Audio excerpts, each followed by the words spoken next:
Hey everyone, welcome back to the channel. Thanks for tuning in for another episode. Today I want to share with you some of my past experiences to help solidify with you that this specific pattern and technique that I want to talk about today is a very good one and one that can generate a lot of additional strikes for you, especially in post-spawn fishing periods as well as high pressured bodies of water. This is a bait that a lot of people don't use. Now, there is a very select group of individuals out there that have been applying this technique with huge amounts of success, so much so that there are several of these baits that have extremely strong followings and that they were kept hidden in secret for quite some time. At this point now, some of these baits are really very well known baits because they produce extremely well. So I want to go back to my younger years. We used to vacation in northern Wisconsin. The resort we stayed at had a bunch of lily pads around the docks. And when we were up there in July, there was always bluegills that would be popping underneath the pads, sucking bugs off of those lily pads. And there were generally some largemouth that were swimming around those lily pads to eat those bluegill that were in there feeding. And being a young kid at that point, probably, I don't know, 13, 14, 15 years old, I was throwing a snag-proof frog in those pads to try to get the bass to commit. Now, I could very, very rarely get a bite throwing a hollow belly frog. It just was one of those things that it just didn't seem to work real well. And maybe potentially that was because I wasn't a great angler.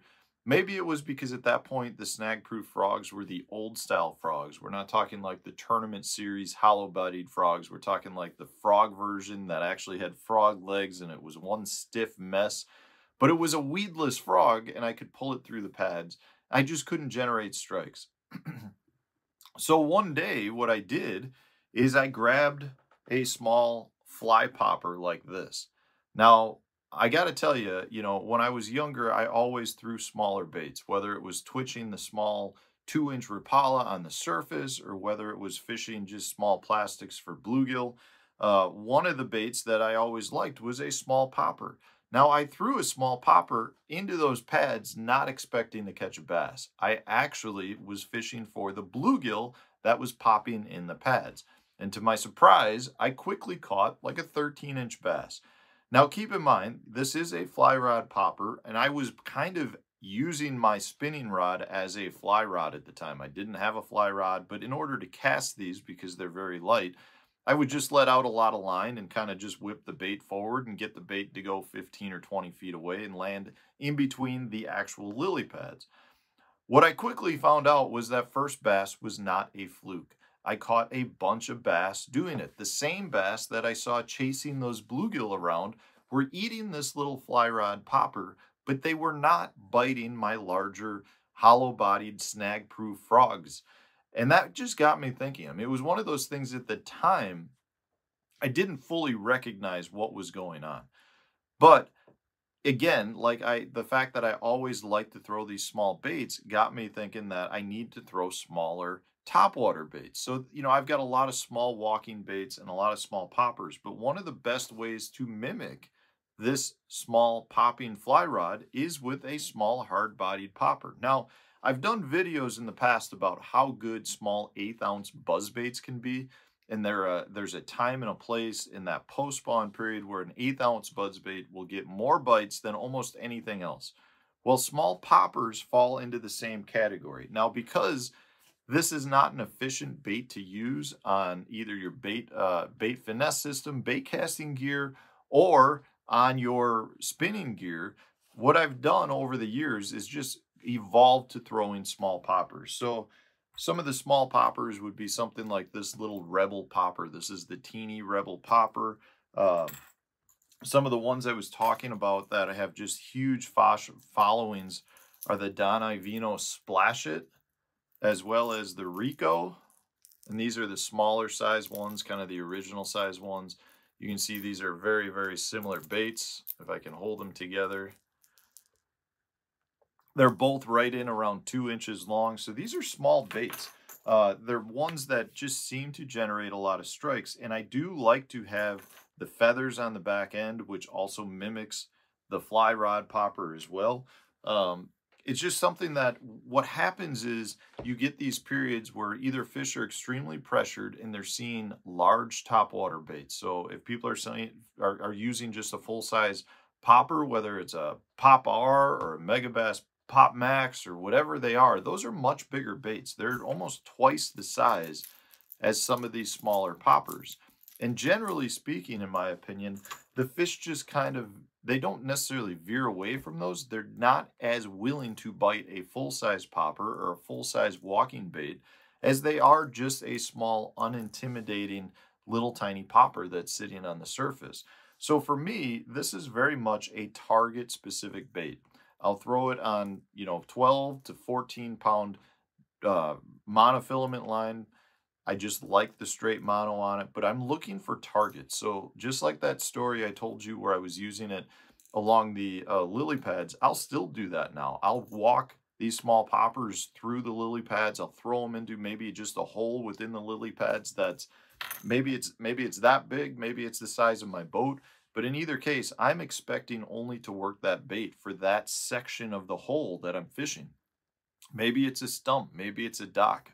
But one of the keys with these small baits is to throw it out and let it sit, almost as if it's a small bluegill that is coming up to the surface to pop on a bug that's up there. So if you've ever watched a bluegill come up, a lot of times they'll just sit there underneath the bug or whatever it is that they're interested in, especially if there's not a lot of bluegills around. If there's just one or two bluegills sitting in an area, they'll really look at the surface to see what it is they're going to go up and eat. And that's where this comes in, comes in really importantly, is to let this bait just sit there. You've heard of the old saying with like the hula popper where, they talk about throwing it out, you twitch it, you let for the rings to dissipate, and then you pop it again. It's the same thing with these. I might pop it once or twice, but then I'll let it sit there for 15, 30 seconds, sometimes a minute. If I'm in an area that I truly believe is a very good high percentage spot, I'll let that small popper just sit there.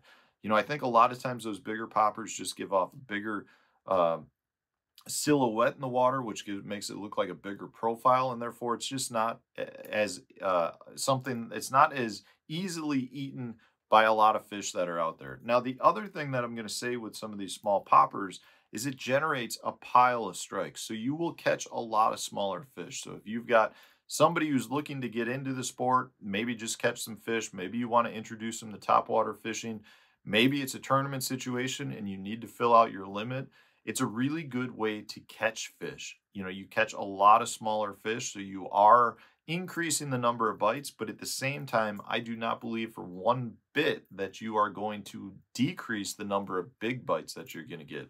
That's one of the things that I love about it. With our waters becoming so pressured these days, it truly is important to play the numbers game. If you can find a bait that the fish are just willing to eat, it seems like you're going to generate as many big fish strikes as you will on other baits that are known big fish baits. The thing here is, on those tough fisheries, you're going to generate a lot more strikes by going with some of these smaller baits.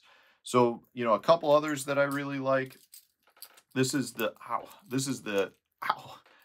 Lucky Craft T-Splash, which is a tiny little popper, again, with a little blade on the back. It comes with 2 feathered treble hooks, which I do like in some situations, especially if I've got a little bit of off-colored water. But this is a great one to use.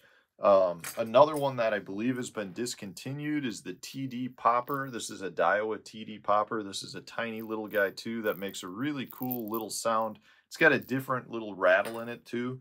But you mix those in with the Rico, like I was saying, which has a huge following, or the Splash It, which has a huge following as well. These are both 2 West Coast baits that have made their way out to the East Coast with a great following. They catch a pile of fish. And this, don't forget the old little Rebel popper either. This is just the Pop R and the tiniest version. Those work great. And for you fly fishermen out there, you all know how good a little popper like that can work on the surface. I recently fished with Chris Adams, who was up here filming for Mudhole with me, and we went and fished some smallmouth where I was throwing poppers and he was throwing the little fly rod poppers, and he was getting every bit as many bites as I was using his fly rod. It was quite impressive. And we had a blast that day fishing. I'm sure there'll be some video that comes out from that at some point.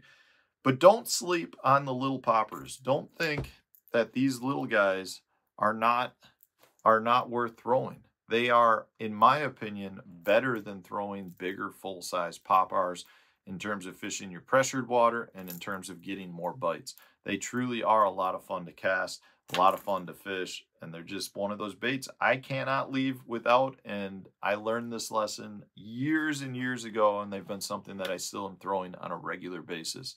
So if there's some poppers out there that you guys like that are on the small, teeny tiny version size that you think the rest of us need to know about, throw that up in the comment section so we can learn from you guys as well. If you enjoyed this video, hit the like button, subscribe to the channel if you haven't done so already, and stay tuned. We'll have a new video coming out tomorrow for you.